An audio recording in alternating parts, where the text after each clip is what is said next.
Hey, happy day, happy life, happy journey, happy day, happy life, happy journey. So grateful to be here with everybody. Welcome to another episode of Walking the Path. Um, Man, we've been walking the path for a while now, haven't we? I sure am grateful for that. I'm really grateful to be here today with you guys and to share with you a little bit about what's going on. Hey, everybody. Glad you guys are streaming in. Aloha, aloha, aloha, aloha. Great to see you. Welcome, welcome, welcome. I'm so grateful that you're here, and I'm so grateful to share this with you today. Um, Thank you all. Welcome from the Instagram world, from the Facebook world, from the YouTube world, from the Rythmia world, from the John Jacob Mubarak world, from all parts of the world. Thank you for joining. Thank you for streaming. Welcome, welcome, welcome. So I always start, we have a topic each week, but I always start talking a little bit about what's going on at Rythmia. So our topic this week is overwhelm, worry, not, right? And I got to tell you, I'm walking the path through this right now.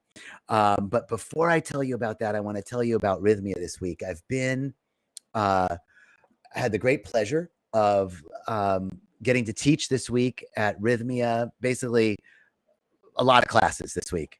And it's so amazing to watch people. What's happening each week is this very particular kind of healing. It's healing something that happened, that it's healing a story that we've told ourselves about what happened. It's healing the narrative that we've put together that's been limiting us, and we don't think it's limiting us. But the things that happened to us as kids, whether they were traumatic, quote, like I was abandoned, I was abused, I was molested, or like not traumatic. I didn't get picked up in time. I didn't get to play Monopoly with my brothers and sisters. My dad said something to me, right? It doesn't matter. Anything on that spectrum causes us to create a story. Hey, Colette, great to see you. Welcome, everybody. Anything on that spectrum causes us to make up a story. And the story is what's disempowering. And that story gets lodged in underneath in our subconscious. And then we're adults and we're operating consciously. I know better. I know that's not true. I know this isn't the case consciously, but subconsciously, there's a contradiction. And all of a sudden, we find ourselves repeating the things that we've habitual thought patterns, habitual experiences. Things keep repeating themselves over and over again. Always seems to be the same experience, or something feels familiar, right? This feels familiar. That's because this old limiting belief underneath is still operating in the background, and we're unaware of it.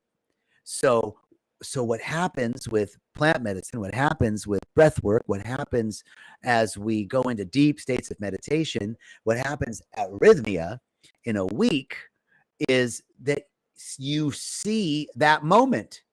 You see the moment when you made up a decision, you made a choice, you made up a story.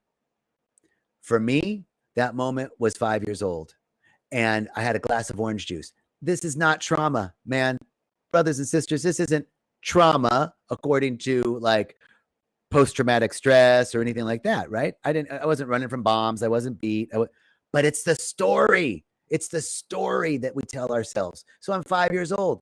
I go up to my dad. I say, or I'm sitting there. Yeah, I had a glass of orange juice. And I walk up to my dad and he goes, hey, what do you got there? I go, I got a glass of orange juice. And he says, oh, I'd like one too. And I go, I remember checking in with myself. Do I want to get him a glass of orange juice? No, I don't want to get him a glass of orange. So I go, I don't feel like getting you a glass of orange juice.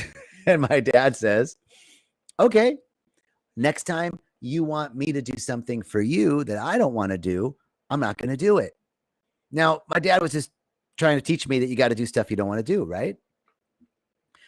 The story that I told myself was, I'm not safe. My dad's not going to do what I need him to do when I need him to do it. If I don't do what he wants, I'm not safe. I'm not safe was the first thing. The second thing was, don't check in with your feelings, because checking in with your feelings makes you alone and unsafe. You better be concerned with what other people are thinking. In fact, be so concerned about what they're thinking, what they want, what their needs are. That's the way you get your needs met, by taking care of other people. That's what I learned in that moment. My dad didn't beat me. He wasn't being a bad dad. He was just doing the best he could. But the story I told myself was, if I don't give to get, I'm not going to be safe. If I don't give to get, I'm not going to be included. If I don't give to get, I'm not going to be okay. I'm not going to be accepted. I'm going to be alone. And even though as a spiritual practitioner, I know that God is my source and supply, that the world can't take anything from me because it didn't give it to me in the first place. I know all that. But there was this limiting belief underneath that was operating that said you got to give to get in order to be safe. That's what happens at Rythmia. You see that. You see that. Thank you, self-love with Steph. I see trauma down the road can come from something minor. In fact, trauma is the story we tell ourselves. It doesn't matter if it's, quote, minor or not. It's the story. The story is what's powerful because we know people who, or we've heard stories at least of people who grew up in the projects, people who grew up on the streets and have made something of themselves. They scrapped their way up out of poverty, out of the hardest situation. They're the president of the Harvard Law Review. They're, multimillionaires, right? We know those stories. We also know stories of people who had every benefit in the world, had every possibility handed to them, and their lives are disasters, right? Complete fuck ups. So it doesn't matter what happened, because for some person, they got all the benefits and they ended up in a crappy life. Some people got all the benefits and they ended up succeeding. Some people got none of the benefits and they ended up succeeding. Some people got none of the benefits and they ended up failing. So it's not what happened. It's the story that we tell ourselves about what happened. So that's what's going on at Rythmia. That's what I want to tell you, that you guys can come and experience this in a week. All right, let me say hi to everybody. Michelle from South Africa. Hello. Rebecca, can't wait for you to come see. Ishan, beautiful to see you, brother. Thank you. Shepherd, beautiful. Greetings from London. Thank you, Ishan. Thank you so much. And we got a lot of great people over here. Just saying hello to everybody in the Instagram world. Too many people to name. Gosh, thank you so much for joining. All right. Our topic today is worry, overwhelm, not. Okay. So, have you felt like things are just speeding up too fast right now? Like stuff is just getting, I hate this. Like you can see I got to have some light, right? So you guys can see me. But now you see the light in my glasses. So I'm just going to take them off because I don't like that. Okay, there we go. So are you guys feeling like a little bit of overwhelm? Anybody out there feeling overwhelmed? I've been feeling it lately, like really, really overwhelmed. Kelly from Arizona, hello. Michelle, South Africa, and Kenneth from San Diego. Okay, overwhelm. I'm feeling it, and it feels like I'm on the seat. I'm on the edge of my seat, and like anything could go wrong, right? At any moment. Like, okay, I think I'm holding right now. Woo, it's like a roller coaster, right? But this whole time, I've also been feeling like I'm doing so much, I'm getting a lot done, but I don't feel like I'm doing any of it well, And I've been in this like, kind of like it's right below the heart and in between the solar plexus, that like, gotta breathe, just keep breathing, but it's uncomfortable. So I've been in that for a while now. Rebecca says, yes, the energy is heavy. Steph says, feeling like you're coming out of it. I feel like I'm coming out of it too. And so I'm remembering a biblical quote, right? From Matthew chapters 5 and 6, the Beatitudes, the Sermon on the Mount, right? And Jesus is saying, consider the lilies of the field. Consider the lilies of the field. They toil not. And yet not one of them, and yet Simon or Solomon in all his glory is not arrayed as beautifully as one of those lilies. And by worrying, do we add 1 single hour to the day, right?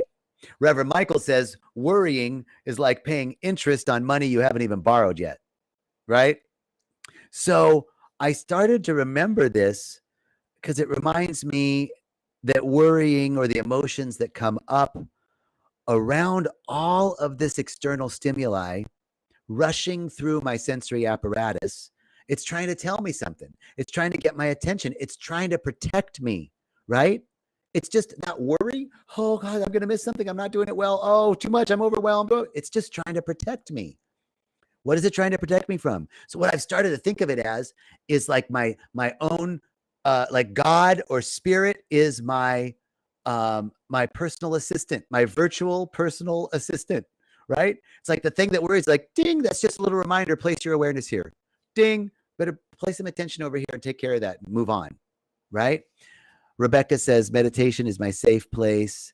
Definitely, I feel the true meaning of meditation and breathing exercises daily. Do it for me. Yes, Rebecca, that's a beautiful sentiment. I'm going to put it on the screen here. But here's the thing. Like, I've been meditating and doing breath work, and I'm still having these feelings, right? It's a mental thing for me right now, and there's an awareness that I want to place on it. So breathing is definitely a part of it, and daily meditation. If I wasn't doing daily meditation and breathing, it wouldn't feel like I was on the edge of my seat. I'd feel like I didn't have a seat and I was hurling through the planet, through space. So I stop and take a few breaths. Exactly. But then I got this push notification from an app that I really like called The Pattern. I want to read it. I printed it out because I want to read it to you about this. It says, today's a great day to think about the structures of your life and how they help to ground you. You're being encouraged to reflect on the practical lessons you've learned during recent attempts to set your plans in motion. Perhaps you're noticing that certain distractions are inhibiting your growth, or you're discovering that you need more structure in your life to feel productive and emotionally stable. Remember, you have the power to commit to intentional rituals that enhance your overall well-being. Only you can appreciate which routines best support your flow. So that was the thing right there, was ritual. What kind of rituals can I put into place? Well, some of those rituals for me are just affirmation, right? Like, all right, everything's fine. Everything works out for me. This is happening for me. Some of those things are just ways that I have to completely shift my mind and then ask myself, like, what am I doing? How's my sleep? Am I moving my body? Am I taking myself? Am I getting good nutrition? Am I taking my supplements? Right? Am I doing the things that support me? And sometimes I have to stop and say, what makes me happy right now? What brings me joy, or what feels like peace and ease? Because when I get in the hamster wheel of, oh my God, I'm not doing enough, or it's so overwhelming, or I have so much to do, I get kind of paralyzed and I get frozen. And then I'm thinking, whatever I'm doing is off track. I'm off the path. I need to just be doing this. But sometimes I really just feel like taking a walk or going to the beach or taking a nap, right? And it's like, oh, you can't do that. You're lazy. You've got too much to do. You're just shirking your responsibilities, right? Whip, whip, whip, harder, faster, stronger, longer. I feel like Yosemite Sam, yeah, mule, yeah, mule, right? Well, here's the thing. Whatever feels like peace and ease will probably be more productive to me getting the stuff done that I need to get done than beating myself up harder, faster, longer, stronger. Whatever makes me joyful and happy are greater indicators of my ability to perform and my ability to experience abundance and prosperity than hard work. So the question then becomes, when I'm feeling overwhelmed and worried, I step into the lily of the fields consciousness, right? Lily of the field, they do not toil. They're not sweating. They're just blooming, baby. They're just blooming. They're just expressing. They're not worried about, is it going to rain tomorrow? Will I have enough water? Is the soil temperature going to be okay? They're just blooming. They're just living life.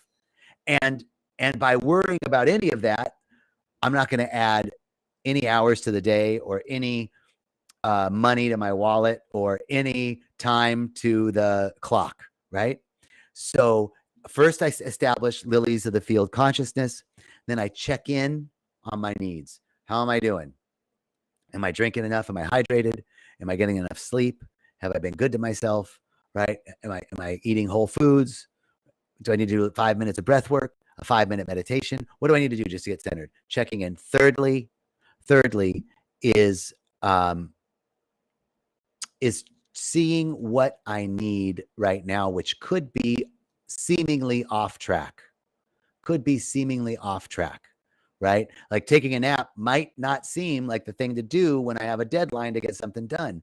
But if taking a nap brings me joy and brings me into a state of peace, rejuvenates my body so that I can go back and take a 20-minute nap and get at work, right? Or taking a walk, things that might seem counterproductive, but bring you peace, make you feel at ease, bring you joy, bring you happiness, are going to be more productive to getting you and me back in the game, back on the track of what we need to do than forcing ourselves to do it. So really trusting ourselves. Can you trust yourself? Can I trust myself that I know what I need? And the mind is like, no, you're not enough. You've never been enough. Look, you did this in college. Remember, you just all that. No, I trust myself. If my body is saying something, I need to listen to it and try it. Try being aware of what you need and what would make you, what feels like peace and ease. What feels like peace and ease? That's the question. What feels like peace and ease? Do that. Do that. Water follows the path of least resistance, right? Non-resistance is an art. The sooner, or when we master it, the world is at our feet. Non-resistance is an art. The sooner we master it, the world is at our feet.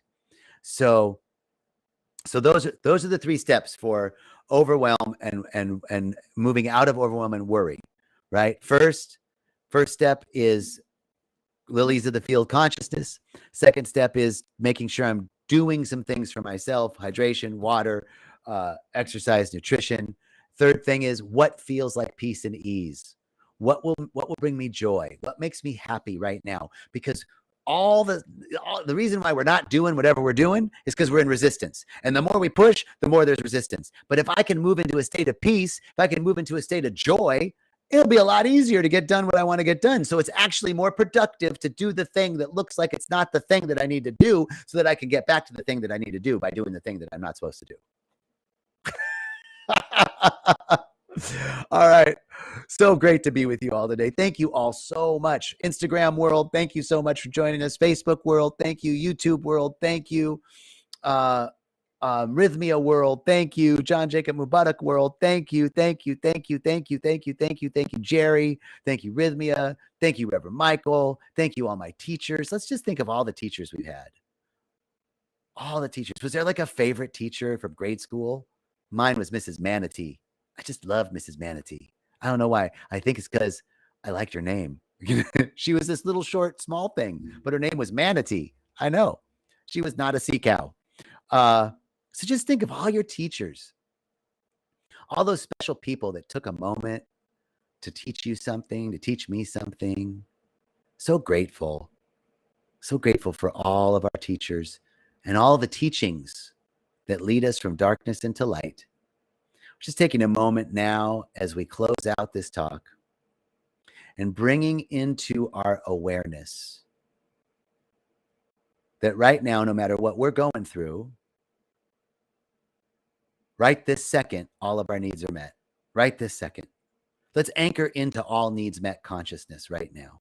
Because right now, if you're able to sit and listen to this, you're probably okay. You're not running from a bomb. You're not searching for a place to sleep. You got enough food. Right now, you're safe, right? So probably right this second, all your needs are met. Can we join together and create a vibrational field of all needs met? Let's join together. Everyone that's on this call, on all the platforms, close your eyes if you can and realize that right this second, all your needs are met. Right now, right this second, all your needs are met.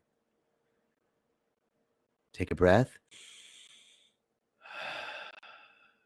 And now, right now, this second, this now moment, all your needs are met. Take a breath. And now the next moment, are all my needs met? Do I need anything? I'm good. I'm good. Okay. All my needs are met. I'm safe. I'm safe and secure. Okay. All my needs are met. All my needs are met. Now, all my needs are met. We stay in this vibrational frequency of all needs met. We let ourselves feel it so profoundly right in our heart space. All of our needs are met. All of our needs are met. All of our needs are met. And we build a consciousness moment by moment of all needs met. We have everything we need, and we need everything we have. All of our needs are met. Everything is working together for our good. Everything always works out for us. We look across the fields of our harvest now and see the fields are shining white with the harvest. Ready, ready. Our ship has arrived. It's in the harbor. It's heavy laden. There's so much good. We give thanks now for the good that we have received in life, all the blessings, all the teachers that have taught us, all the times that we've just gotten by the hair of our chinny chin chin, all those, whew, that was a close call. Boy, we've been protected, we've been guided, we've been guarded, we've been girded every step of the way. We live magical lives, protected, guided, and directed every step of the way. I know that all obstacles are cleared. For each one in the sound of my voice, all obstacles are cleared. Only angels and blessings remain on our path. Today is the day of our amazing good fortune. Today is the day of our amazing good fortune. A genius within you is released now. It's released now. All that is rightfully yours comes to you with ease and grace in a magical way. All that is rightfully yours comes to you with ease and grace in a magical way. This is what I'm talking about. All needs met. All of our needs are met. Everything's okay. Right now, we're all right. We anchor in this consciousness, and in this realization that all of our needs are met, we bring into our awareness those right now holding this high vibration, those right now that are looking for a place to eat, those right now that are struggling to find food, struggling to find a place to sleep, struggling to find clean water, running from bombs, running through landmines, looking for protection for their kids. Maybe they're on the street. Maybe they're in a town near you. Maybe they're in the Ukraine. Maybe they're in Syria. Maybe they're in Africa. Maybe they're in the United States. Maybe they're in Canada. We don't know. We just step into this realization that right now there are people looking for that. And we hold in our awareness the possibility, just a little bit, just the smallest possibility. All we need is the possibility that there's a world that works for everyone. There's a world where everybody has enough. There's a world where there's clean water for everybody. There's a world where everybody wants a house, has one. There's a world where the best and highest individual and collective good are emerging. We just hold that in our awareness right now. Let's just hold it just a minute. Just a minute. Breathe in. All your needs are met. All my needs are met. Let's extend that out. Let's extend that out for our brothers and sisters across the country, across our town, across our state, across our nation, across our world. Holding this awareness, we give thanks. Reverend Michael's been praying, and I join in his prayer of holding in our awareness those who are profiting off the sorrow of others, profiting off of guns, drugs, prisons, right? We just say a prayer that they realize their ultimate oneness with God, that we can't hurt someone else without hurting ourselves, that we really are one. We just say a prayer that they wake up. I love this. Reverend Michael prayed this the other day. He's been praying this recently, and I'm just so grateful for the awareness. So I bring it into my prayer. That they wake up. We wake up. We all wake up to the truth of our oneness with God, oneness with Source, oneness with life, oneness with beauty, oneness with love, oneness with prosperity and abundance, oneness with health and vitality, oneness with order and harmony and balance, oneness with creativity and elegance, oneness with poise and articulation, one with dynamic good, one. That we are one with it, that they are one with it, that there's no we and us and them and they, there's just one. And from this deep realization, we hold our awareness the possibility of a world that works for the best and highest individual and collective good. We let it feel good, that it's possible. We're holding that frequency. Take a deep breath in. Hold it at the apex. Hold that frequency. A world where all needs are met. All my needs are met. Everybody else's needs are met. Hold it. Hold it. It's possible. Release with an ah. And so it is. And so it is. Thank you all so much. Thank you all so much. Thank you all so much. Thank you all so much. God bless you. God keep you. God shine his face upon you. Love you. All right. I got to turn both these off at the same time. Let's see here.